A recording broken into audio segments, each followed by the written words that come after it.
A very good morning and welcome to our press conference for February. And the Governor will, as usual, lead us off.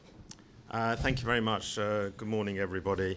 Our last press conference was on the 17th of December, so let me take this opportunity to wish everybody a happy new year. I think the main points I want to highlight is that before the budgetary aid mission, which we'll talk about separately from DFID, we had discussions towards the end of December and early January in Cabinet on the figures that we wanted to present to DFID. In mid-January, we had the rather successful, I think, Commonwealth Parliamentary Association seminar with the new members of the Legislative Assembly to talk about parliamentary practices, committees, transparency, etc. In Parliament, and I think they all found that very helpful. We had the budgetary aid mission talks last week with DFID, and those discussions are still ongoing, and I've just heard the start of the Premier's press conference or interview with Mike Jarvis, which we can talk about in a moment. We've had the MDC, or we're in the middle of the start of the MDC review, and as one of the members of the review task force, I will ask Martin to speak about that separately. And at the moment, we have the visit, rather long visit, but very welcome visit by HMS 7. They arrived yesterday morning and will leave on Sunday morning. But before I ask Tony to speak about HMS 7 and Martin to talk briefly about the MDC review, I just wanted to refer to the police operation in Davy Hill. There have been a couple of comments about this, one by the Honourable Minister Claude Hogan and a press release given by the police yesterday. And I want to emphasise what the police said, that this was an intelligence-led operation, that they had had reports of drug activity and potentially illegal gun ownership in Davy Hill, that any operation that they run has to have a risk assessment, both in terms of the safety of the police officers involved and the community, and the safety of the community, and that neither the Royal Montserrat Police Service nor myself as the head of the formal head of the police service would want to apologise for that operation, because it is designed to try and keep Montserrat as a relatively safe haven within the Caribbean, as the press release made clear. It is the obvious question for any operation like this is, was anybody caught? The answer is no, but it's also slightly beside the point, because the whole issue of such exercise is that it increases the risk for potential criminals of going about their activities, because they will be aware that the police are monitoring their activities. So the Davy Hill operation was part of an explicit prevention strategy, which I commend the police for carrying out. And as I said, I don't think there is any basis on which we need to apologise for it. So having said that, let me just ask Tony to talk a bit about the ship's visit, and then Martin about the MDC review. I won't go into an awful lot of detail. The commanding officer yesterday gave a comprehensive briefing to the press on board, which I heard on the radio this morning. As the Governor says, the ship is here for 5 days, from yesterday through to Sunday, having visited for 2 days, or just about 30 hours actually, just before Christmas. It's a very long visit, yes, but it's also a very full visit. The ship are not sitting out there doing nothing. The visit includes a range of activities, both operational, training and testing with the various agencies on the island, such as Royal Montserrat Police Service, Royal Montserrat Defence Force, DMCA, Red Cross. This morning, as I speak, there is some firefighting training with the fire service on board the ship. You might wonder why our fire service are on board the ship doing firefighting training. Well, anybody who saw the cruise ship here on Monday knows that there is a risk of fires on cruise ships, and being able to tackle a fire in confined spaces in a marine environment is something that our fire service sort of welcome the opportunity for that sort of training. Yesterday there was communications testing across all the agencies to make sure that the ship and we can talk to each other at various times on various frequencies. This evening there is a reception at Government House. Normally the ship would host a reception, but because of the size of not so much because of the size of the ship, but actually the fact that getting onto the ship, as the members of the press will have seen yesterday, is a challenge. The ship can't host a reception for large numbers and can't get alongside here because of the shallow draft of the jetty. So there's a reception this evening. Tomorrow is for me probably the biggest event of the week. There's a half-day disaster exercise, which again the press will be have been invited to and will be observing. I won't give too much away about that at the moment, except to say it's based on a tsunami, and I'll say more about that tomorrow. But it's a half-day exercise, which is 2 parts tabletop, 1 part live element down at the port area. I'm looking forward to it. It'll be a first for a number of reasons, and I hope it's successful and beneficial for all concerned. On Friday and on Saturday, the ship will be doing other activities. Saturday is a bit of a sort of cultural and community day for them. They're doing some things with the Red Cross. The gentleman to my left, Martin, is taking a group over hiking over to Rendezvous Bay. There were some of us in the afternoon taking 2-3 guys from the ship to walk the dogs at the animal protection shelter, and so that's more. And there's a football match as well on Saturday evening at 7-a-side at the National Stadium. So there's all sorts going on during the week, both operational, working, and socialising. So I hope it's a successful visit, and everybody welcomes HMS7 with open arms. And so far, it's been very good. Thank you. Okay, Martin, do you want to say something about the MDC review? Yes, thank you, Governor. On the MDC task force review process, I know that the government issued a press release last week, so you've obviously got some of the details there. I think all I need to say is that the task force is now in operation. We met for the first time on Monday, and we're having various meetings down at the MDC offices over this week, and for the future 3 weeks. Our task is to undertake over the next 4 weeks a review of the processes, both internal mechanisms, but also to consider the government strategy for investment and trade and tourism, and how it wants to take that forward, and the best vehicle for doing that. So our aim is in the first 2 weeks to have an interim report ready, and a final report. I would think, though it's a 4-week activity, we'd probably have a final report sometime in early March to be out to be presented to government and to DFID.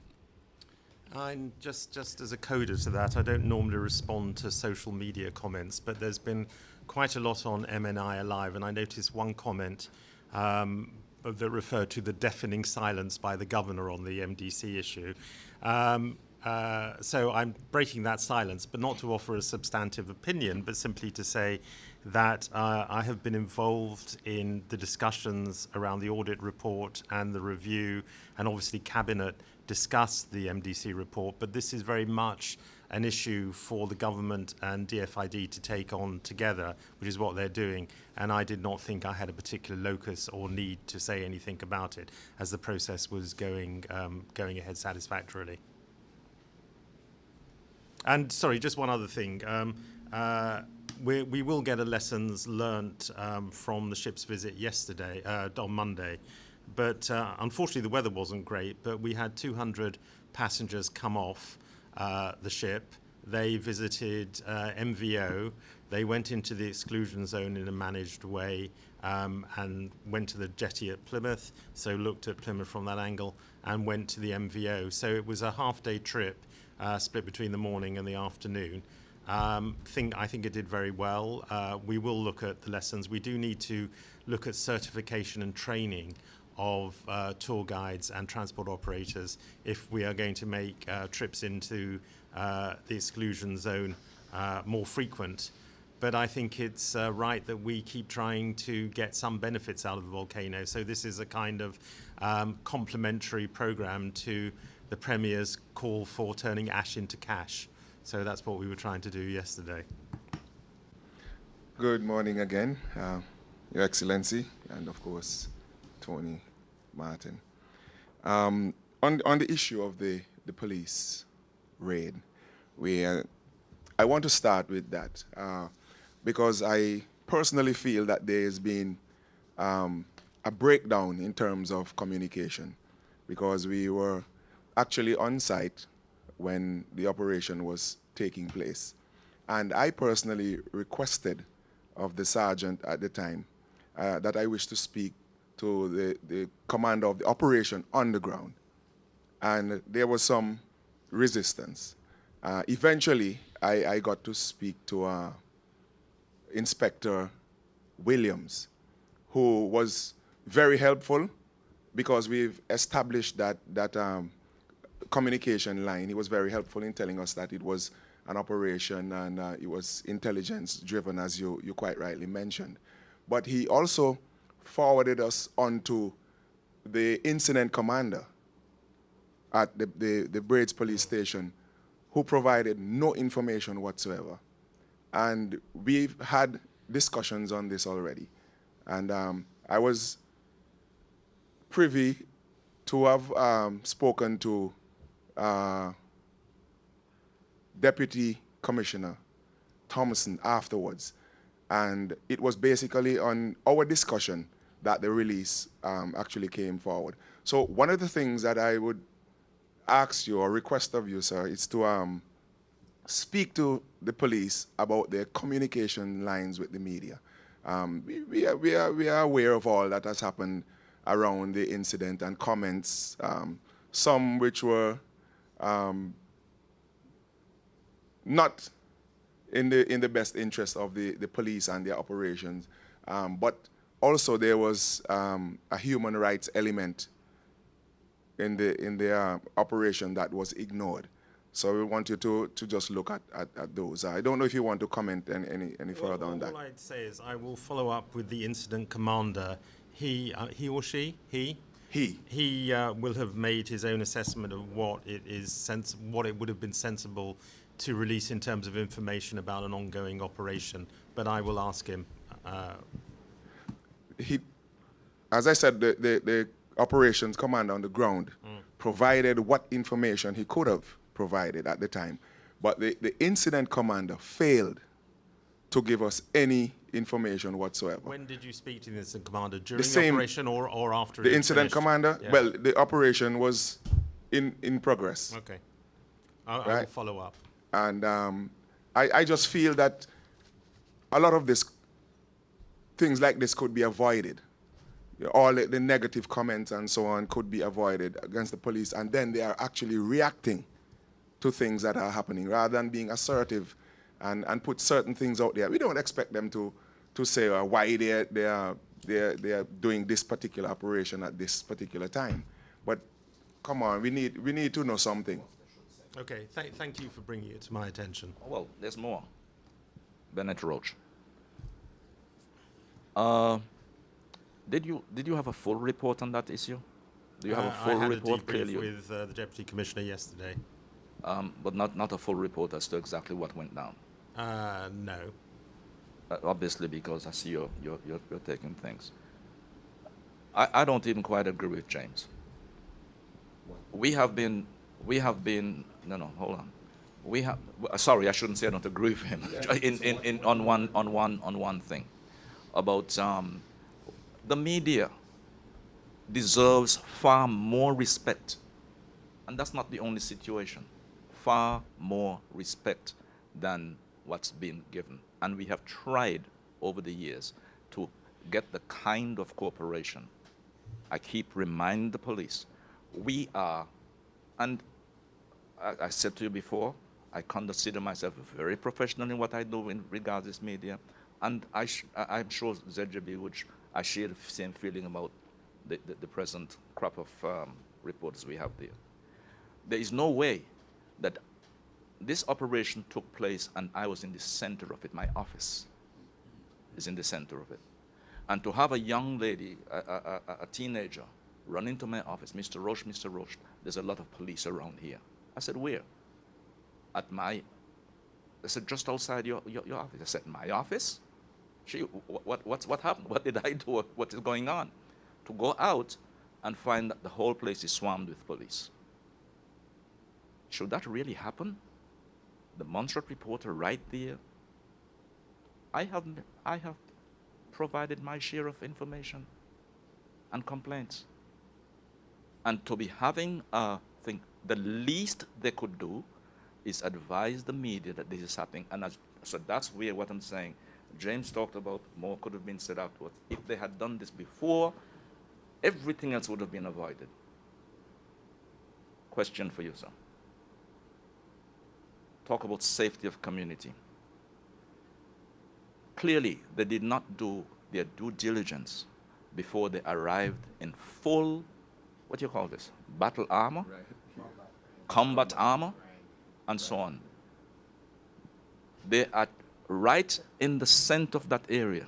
Children, infants, congregate in the afternoons, at right the time when they're carrying on this. My question is, suppose indeed there was some kind of a altercation. The police are all covered with, what I call it, bulletproof vests and so on. Those children, where were they? I didn't see anybody corralling them and trying to keep them away from the area. So if there was intelligence gathering and so on, I am confused, very confused, and very disappointed that I, who was in the middle of this, could have been suddenly hearing bullets flying through my office and so on, and not knowing anything about it. There needs to be well-established procedures. And so that incident, it happened that way. It's not the first of its kind. And I'm really hoping that you really, really follow up. And because I guess you're the person who has to really answer for all of this. Okay, well, just two things. Again, I can't comment on the intelligence which led to the operation. I think it would be unreasonable even for the media to ask for advanced knowledge, even in confidence of an operation that was going to happen. The point about children is... Hold on. The point you make about the children being there is a good one, which I will follow up on. My whole take on the Davy Hill matter, and I want to suggest to you that, yes, in situations like that, you do not expect the police to let out information as to conducting a raid operation in the area.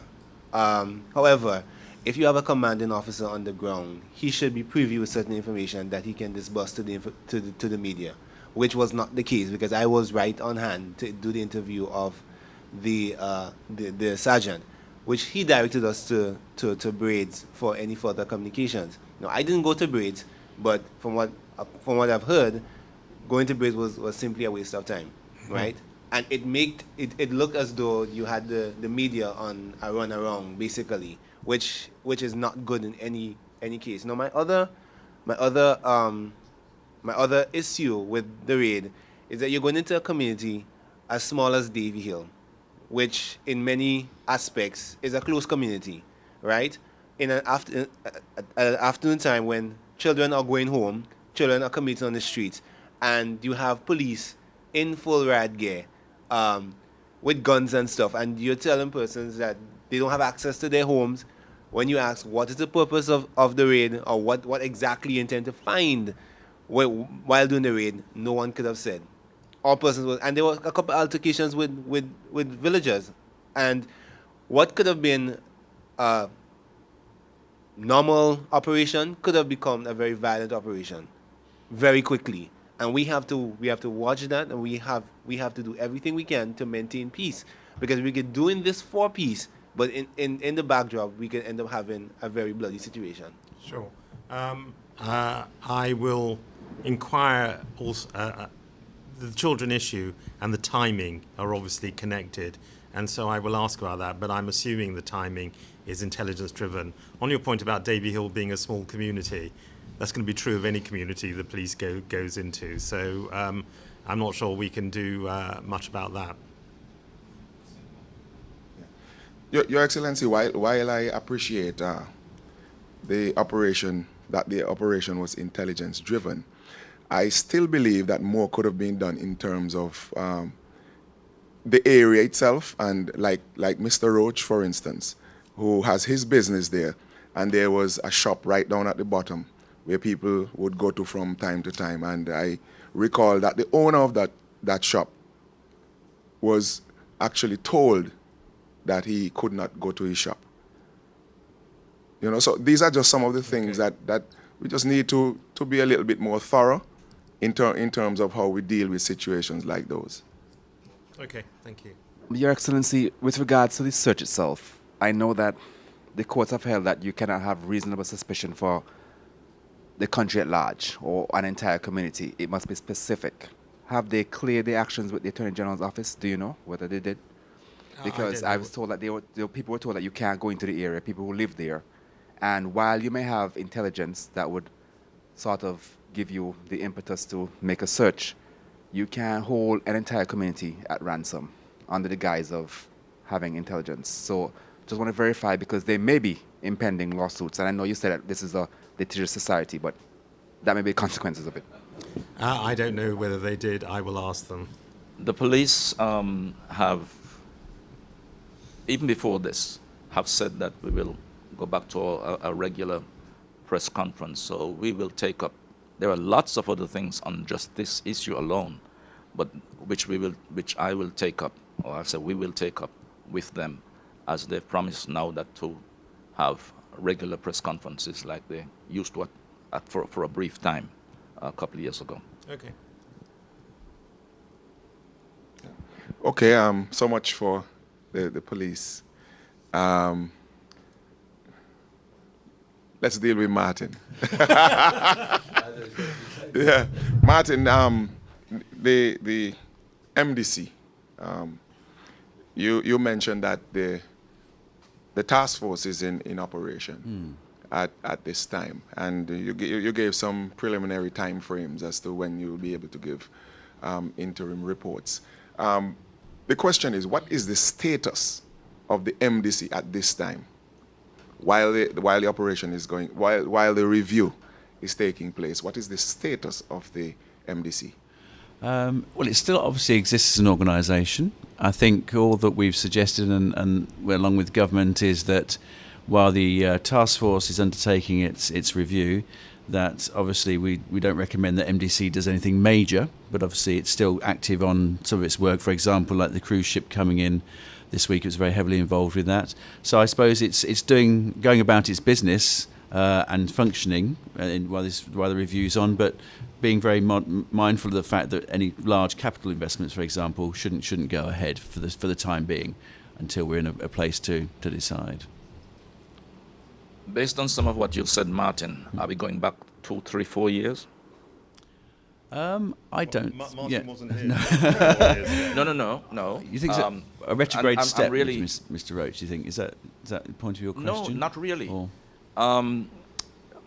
The part that in the task force, where it will look at the activities, etc. I mean, I think is basically what they should be really doing, quite frankly, to reinvent the wheel regarding the tourism this and tourism that and so on. The tourism department has been very active and will be rolling out very soon. In fact, I'll be reporting this week on the branding and so on, which I think you're familiar with. The new branding of the tourism division. Within the tourism division with MDC. Within MDC, yes. Yes. So for somebody else now to come in and review that aspect of it, for me is going backwards. But in terms of the investments, etc., it's as though I imagine that you are going to be looking at what was there and what has happened. Is that really what we're going to be doing, or are we looking at how we really move forward with what we have or don't have? Yeah. I think it's very much with a view to looking forward, because obviously we do have a new government here in Montserrat. They have plans for their investment, trade and tourism. Yes, I'm aware that MDC, the tourism division, has been working, and we're not in any way, I suppose, looking at that with a view to changing it. I think it's just to look at where they are now, where they want to take it, and whether obviously the government wants to take its tourism policy forward, and really reviewing what's the best vehicle to take that forward as an arm's length institution like the MDC. Okay, so we obviously have the MDC as its current status. It's just an opportunity to say, well, is that what you need, effectively, where you are now to where you want to be? In terms of what has happened and what has brought this all about, it wasn't just the government deciding, or was it, maybe I should ask the question, was it the government deciding, look, from what we are aware of with regards to the NDC, we have a different vision for where it should go? Because that DFID has recommended, agreed to, or whichever, to halt activities, but other than you've mentioned, suggests a new direction. In other words, if there were things happening that this government wanted to improve on, then there wouldn't have been any cessation, except they would have discussed it. Am I right about that? Can I just, before Martin answers on the specific question, can I say that a new government comes in, and this government came in without any preconceptions about what had happened in the past. It needed to look at what had happened in the past, and as Martin said, it takes a fresh view. So MDC is not actually being singled out. They're reviewing lots of other things as well, as to decide what are their priorities, whether you wouldn't expect their priorities to necessarily be the same as the previous government. So it's part of a broad-based review, some of which came out in the budgetary aid negotiations, where it said very much a people-first government, and wanting and interpreting that rather broadly, not just in a welfare sense, but in the sense of creating jobs. So how development goes ahead at Little Bay and elsewhere on the island, whether it should be by MDC or by some other vehicle, was just part of a wider, a broader look at policies. So it also refers to the new direction of the hospital project, a possible change in secondary education, etc. So a whole raft of things. I see one of the things, one of the big problems has been the lack of communication and information coming out of the NDC. I cannot recall, I can recall the number of times both yourself and Martin's predecessor who said, well, the NDC should have a press conference. I'll tell you that the CEO of the NDC advised me that it is not part of their PR strategy to have press conferences. They weren't even having single interviews either. So that's part of the problem, because indeed what I think I'm hearing from you is what has been very quiet is that MDC, and it has been mentioned in these press conferences, that the MDC is about Montserrat's development, not just the Little Bay and Cars Bay information. But that's not something that has been widely known. Somebody was expecting me to go out there and do it. They won't even advertise with the Montserrat Reporter. They don't give the Montserrat Reporter information. So that's a big problem that you face, that has happened. However, the audit reports, the various reports, things that apparently was supposed to be just run off the mill, because I learned, having gone back and delved into some of these documents, that there are so many layers of reports that supposed to have been taking place to mitigate certain things. One would have seen that I've spoken about the risks that were anticipated, as it were. Are they going to be looking at what may have happened that caused us to have these sudden outburst, as it were, of things at the MDC? No, we're looking at it in a lot of detail, I think, and to look back over reports and various other reviews that have gone on. Because I think you need that information and evidence in order to make decisions going forward. So, the team is spending a lot of time poring over documentation, obviously talking to people within MDC. So, yes, I think that's a requirement of the task force, with the view, if you're going to then think, well, this is where we are, whatever's gone on in the past, whether it's been actioned or not for whatever reason, we'll take that information, but then very much looking forward to, well, as I said at the start, considering the government's strategy for its future on investment, trade and tourism, what's the best mechanism to deliver that within the context of the current MDC? Finally, from me, the task force, who are these members? Who are they? Who are they? Well, it includes me from the DFID side.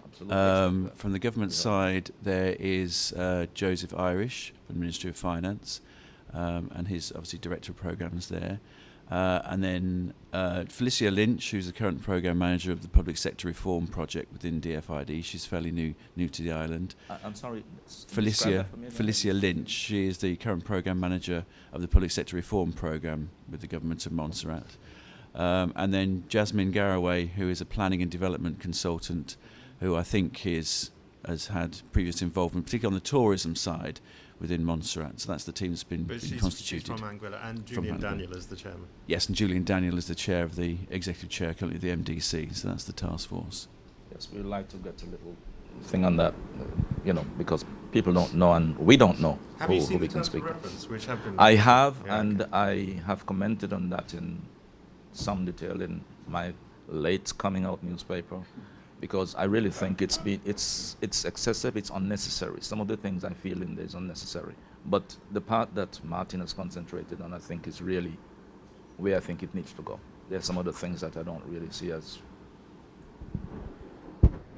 Martin, I'm just wondering if you're looking at, during this review, I know that the governance issue of the MDC has come into question.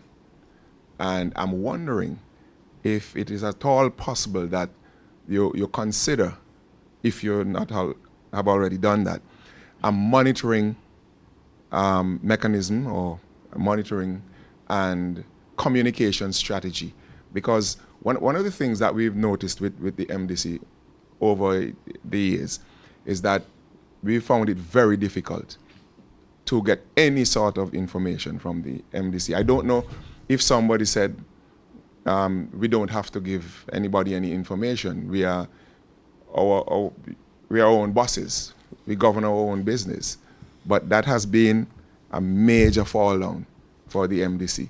And I think a monitoring and communication strategy is something that will help the MDC in terms of its transparency. That people will look at the MDC in a totally different light than how they're looking at it right now. Because if I'm to give you some feedback from outside, you would not really like to hear what people think of the MDC at this time. If it's really the case that the MDC have not been proactive in pushing out information, then I agree from my own personal stance, as you know, that that's not satisfactory, because the whole point, there's no much point in doing things if you don't tell people what you're doing and why you're doing it. Exactly. And that includes everybody, not just the press. So I entirely agree that if they have not been doing it, they ought to do it.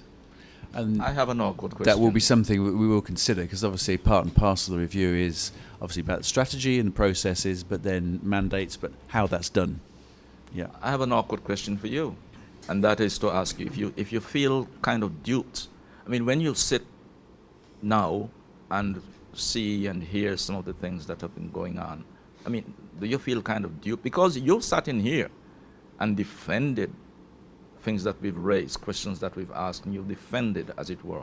And I want to know if you feel kind of duped about things that have been happening. You're chair of cabinet. And Yes. people should know, I've tried to explain that to people, that cabinet is the shareholder of MDC, Yeah. the bosses of MDC. But MDC did not come up in Cabinet in the last year and a half, really at all, apart from in terms of ownership of very detailed questions of ownership of land at Little Bay. There was some discussion of procurement procedures, but otherwise it didn't really come up. So I don't feel duped particularly, but I feel that we got new information which is now being acted upon.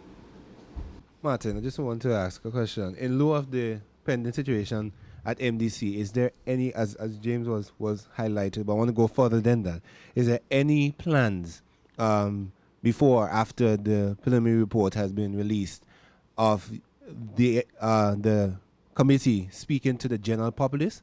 Because there are concerns. Persons in the general populace have concerns as to what exactly is happening at the MDC, and it goes beyond us writing in the paper or just ZGB. I guess that they will probably have questions of their own as to what has been happening. Is there any plans whatsoever to speak?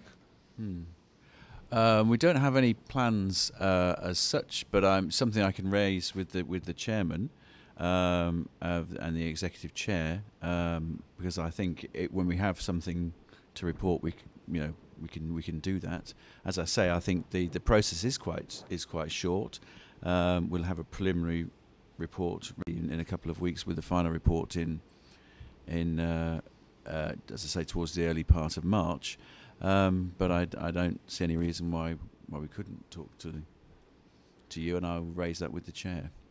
Yeah, there's a point that I didn't want to really raise at this time, but I think you're leading down that road, and HE just touched on it a little bit, because this was one of the major areas that there's been a lot of discussion around, and it has to do with procurement.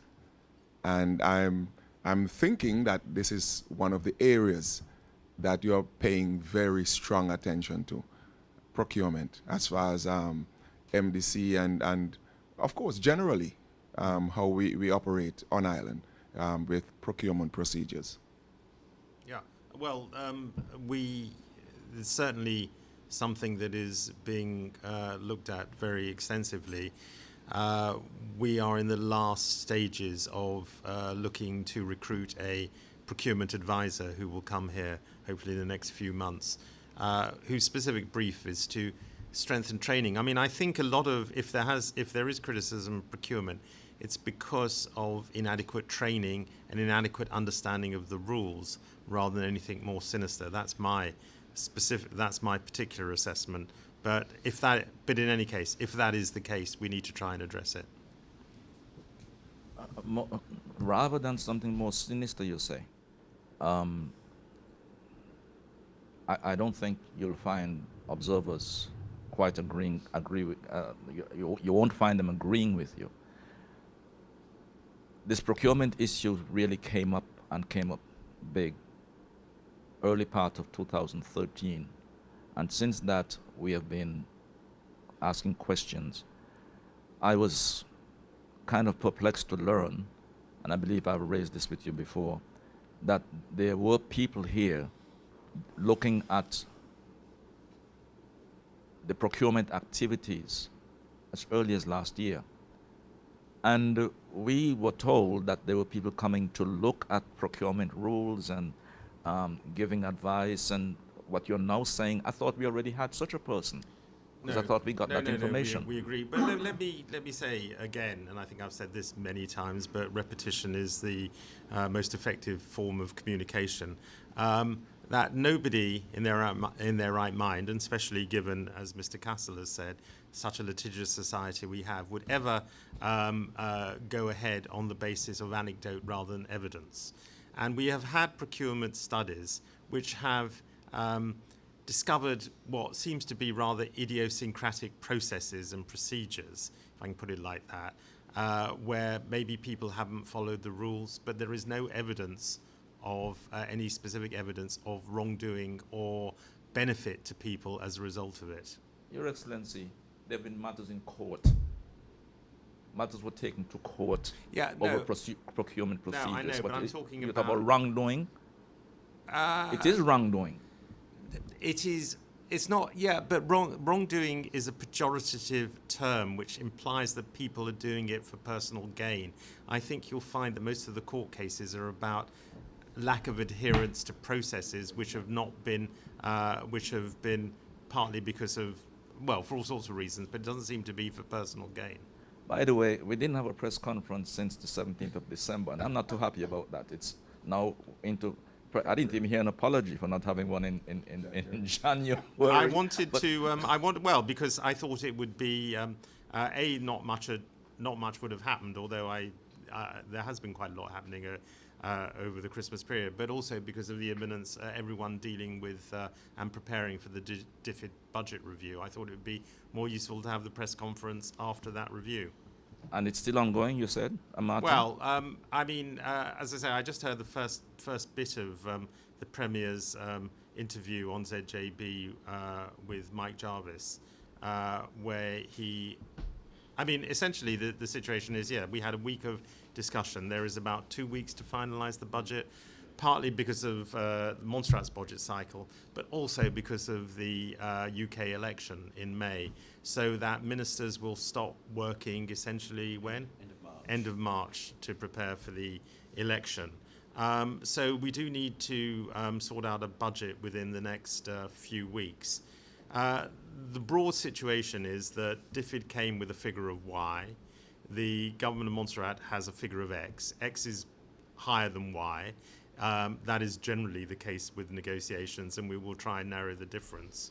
But as the Premier says, he will want to try and elevate the discussion beyond official level and to a political level in the UK.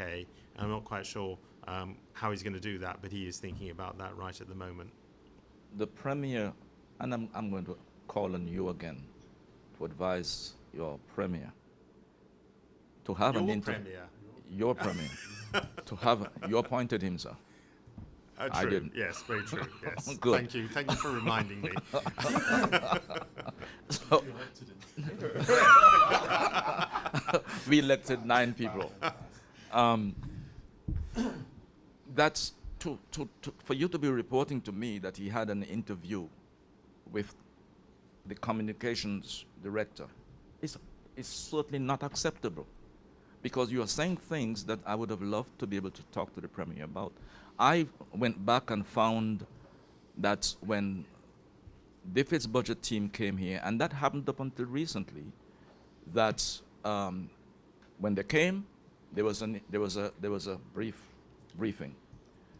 At the end of it, there was a statement, and then a press meeting on the things, so that we can really understand what went on.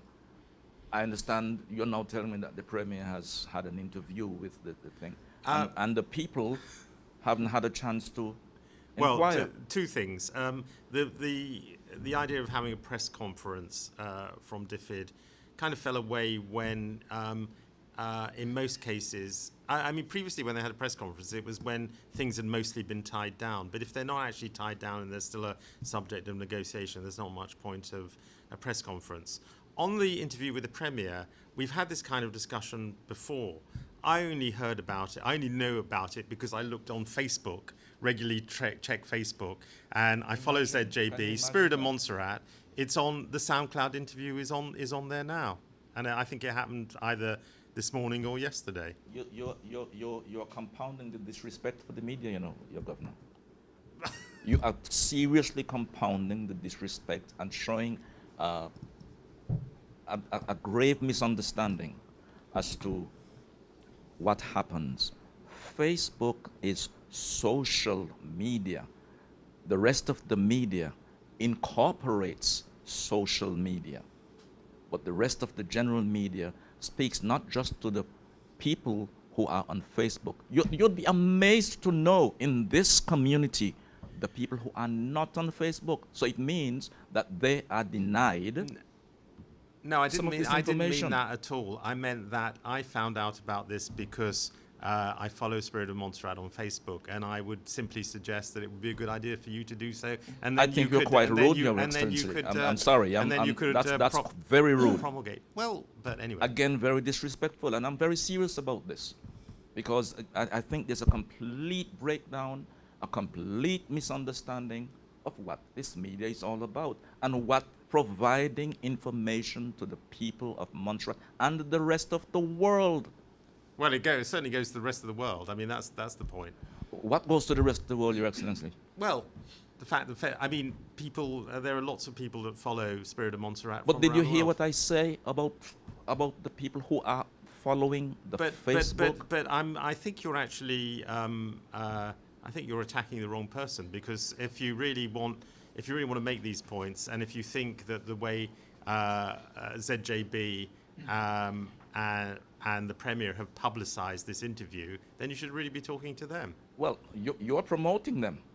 Well, I'm You're the simply, one saying, I'm promoting simply them. saying that I found out about it myself this morning because I just follow Facebook. That's all. James wants me to cut, so we'll move on. But no, that's a very serious thing, and I'm really hoping that we can have a chance to speak to DFID from their perspective on this budget talk. So this would have been quite different, I'm sure, than what we've had before. But I think I think there would have been very little they could say, because it would have been the same thing as I've just said, which is we suggested Y, Governor Montserrat suggested X. We're in ongoing discussions. Yes, but you see, it would be good for the people to know the whys.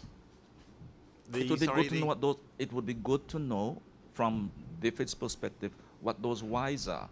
Oh, you're talking about the figure. You said the figure X of and Y, yes, not Ys. But yes. I'm sure there are some whys, because that was what caused the breakdown, if you like, in Your Excellency, from 2012.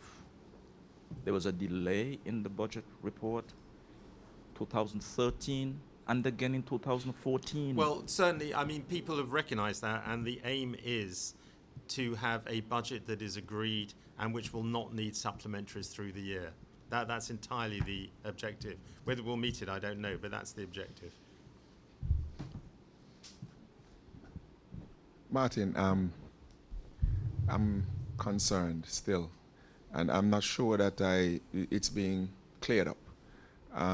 H.E. mentioned about procurement. There have been some evidence of, did you say wrongdoing? No, I said there hadn't been. There hadn't been, No. but there have been questions Yeah, as to questions the about adherence to the processes, and not so on. kind of criminal benefit Right. from that. And I'm not sure if there was any strategy, procurement strategy, if it was streamlined as to how people should operate. And I'm hoping that during this review, the MDC review, that your findings or recommendations would influence procurement across the board. Is this the understanding? Well, there's two separate strands to this, James. Okay. In that obviously procurement with MDC will be something we look at, but there is actually as HE has mentioned, a wider piece of procurement across Right. government, of which MDC would factor within that too. Okay. Which was as a result of a report that was undertaken in the early part of 2014, I believe. Mm-hmm. So recognising that there were, I suppose, capacity issues within the current procurement system, which the government itself recognised and was working with the Crown, or has been working with the Crown agents on sort of its procurement procedures, of which DFID has been involved in too, in advising that.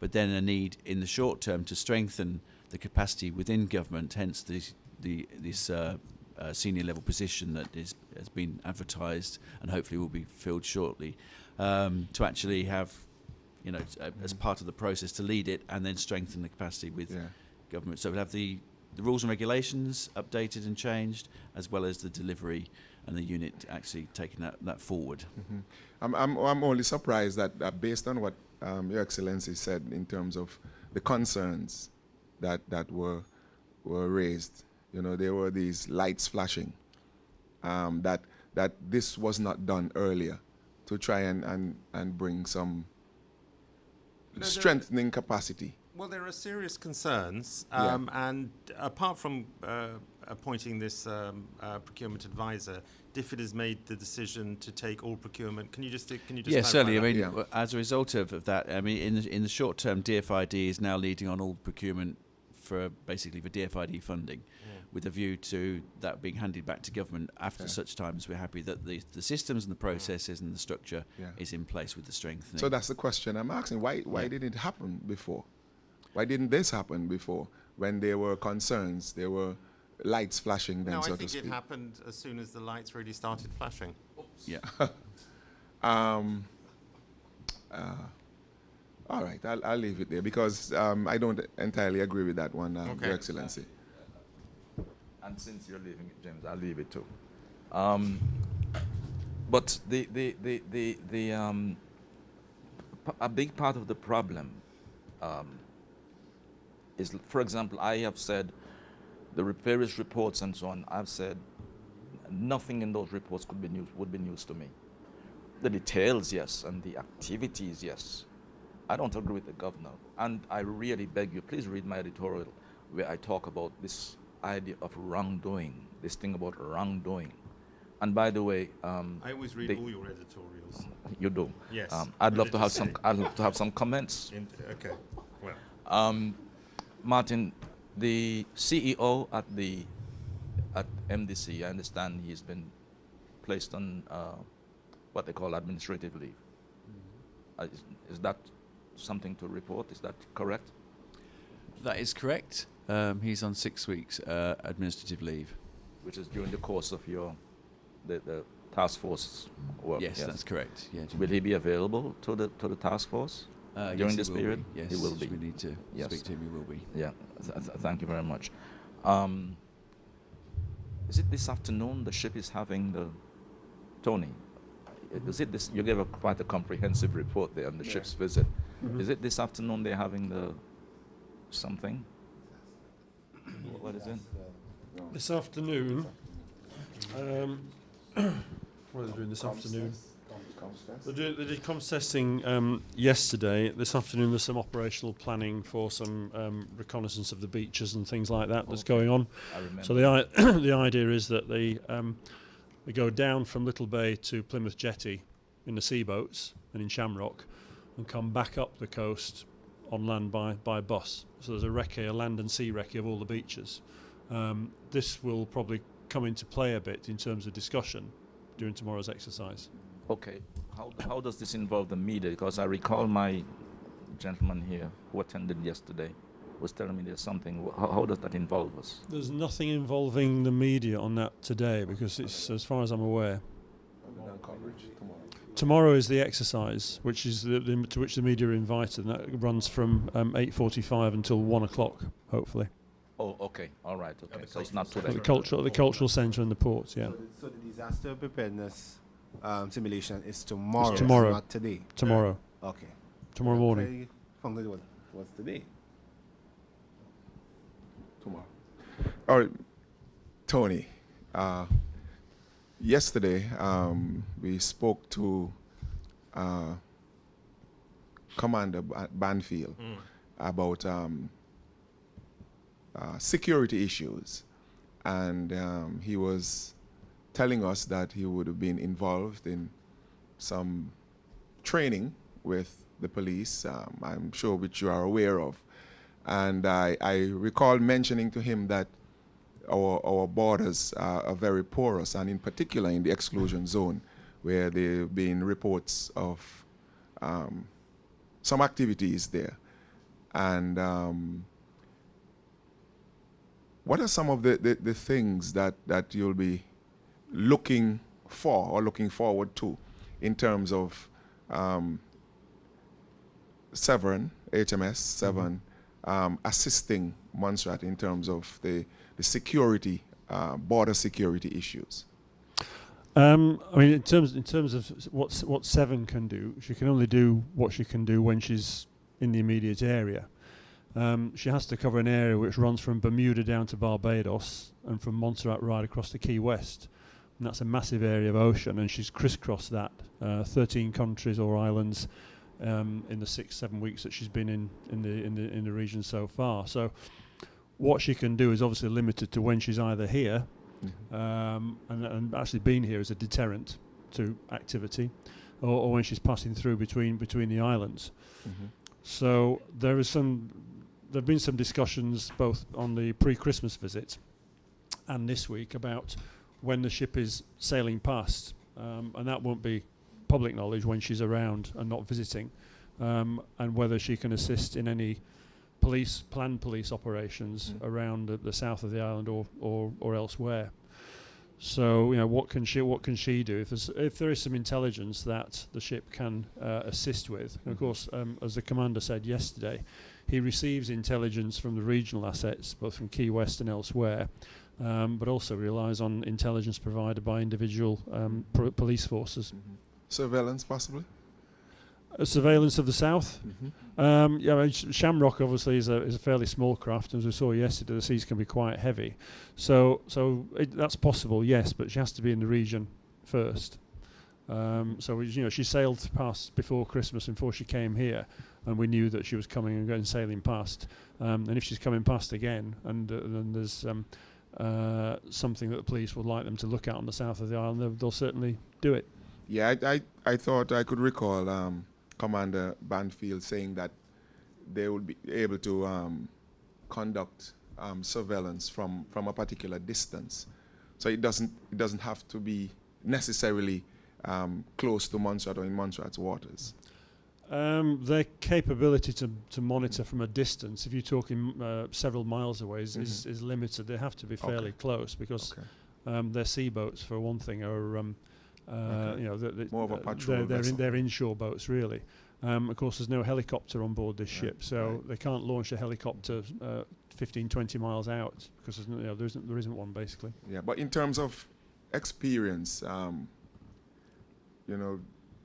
surveillance in other areas, in terms of their experience and recommendations that could be tailored to help Montserrat's situation. Is there a possibility? There's certainly possibilities. As the commander pointed out yesterday, this type of vessel and the people who crew her have got extensive experience of doing similar patrols around UK waters, mainly for fisheries protection, which is also applies to a lot of the Caribbean islands, but also counter-drugs operations. So the vessel's perfectly equipped for that sort of thing, but it has to be more or less on the spot to be able to help. I think we ought to draw this to a close now. It's 11 o'clock. Yeah, we started 10 past. No, we didn't. I just have one final question. Speaking to Captain Banfield yesterday, he mentioned that there are 2 Bajans on board the ship that are doing training, right? What are the opportunities? Are these opportunities available to our Montserrat Police Force? And also that they said that they work with key international agencies in terms of security. Are these experience? Can we get some of these experience within our force via training? The short answer is I don't know, because I only found out yesterday as well. There's 2 Barbadian police. I don't know if they're police officers or Barbados Defence Force. Yeah. In terms of whether the Royal Montserrat Police Service could join the ship for some period of time, I don't know, but it's a question that we can discuss this week. We've also got here this week the British Defence Advisor from British High Commission in Kingston. So those are the sorts of areas of cooperation he likes to look at as well. Okay, final question. Last thing is on security. One of the reasons I was so upset when our leaders did not attend the security issues and education issues that were discussed during that meeting, which I highlighted in the newspaper, that you agreed with the Premier for not going to. Security was one of the issues that were discussed there. And sorry, which meeting? I can't remember exactly the meeting. It's something to do with all the CARICOM ministers and OT ministers and so on and so on and so on. The they Premier discussed doesn't security. consult me whether he goes to a CARICOM meeting or not. You defended him not for going, Your Excellency, and I published okay, it. So, all right, okay. My question is though, what role does the government play? I know you're in charge of security, and it's right under your portfolio, as it were. But what role do they play in that? Well, except having to budget for it. Yeah, no, exactly. Well, that exception is a rather large exception. Like everything else, I mean, it's not my sole responsibility. I mean, it is according to the Constitution, but it's something that we try and work out cooperatively. In terms of development, which is the government's main priority, we all accept that development depends on a low level of crime and keeping that kind of reputation that Montserrat has. So it's a shared objective, but it does need a budget. And one of the particular preoccupations which we're going to have to discuss is the long-standing issue of a proper replacement for Shamrock, which we need to do. Anyway, I'd just like to make one final statement, which I hope won't be construed as being if I'm not going to have a question after that, let me just say to you, I would like to prepare you on still security because it's prison now. But there's some questions that we would like to pose to you. It's late now, and so if you can keep this in mind for... Okay, for the next one, on the prison. Okay. Prison, yes. All right, so my final statement, which I hope will not be adjudged to be controversial, nor be considered to be favoritism or special pleading, nor a desire to influence the outcome of a contest in any way. I would simply like to draw your attention to the fact that our DFID representative is a participant in the Montserrat Idol competition, and in my view, which as I say is purely a personal view, is a contender. That's all I will say, and I will be supporting him on Saturday until and if he is eliminated, because he's a good performer. He's very good. Thanks for raising that. That is very, very, very interesting, and I forgot because I did want to mention that I heard that I shall be there to follow you. It's really good to see, though, that there's somebody more senior than the teenagers who believe that they're the ones who know something about music. Well, if you're going to talk about that, Martin was not the most senior. That award goes to Sheldon Godfrey, who dressed up in his Elvis uniform and sang Blue Suede Shoes. And he's in his late 60s. Yes. But he relied on his wig. Martin didn't have any special effects at all, apart from a good voice and good moves.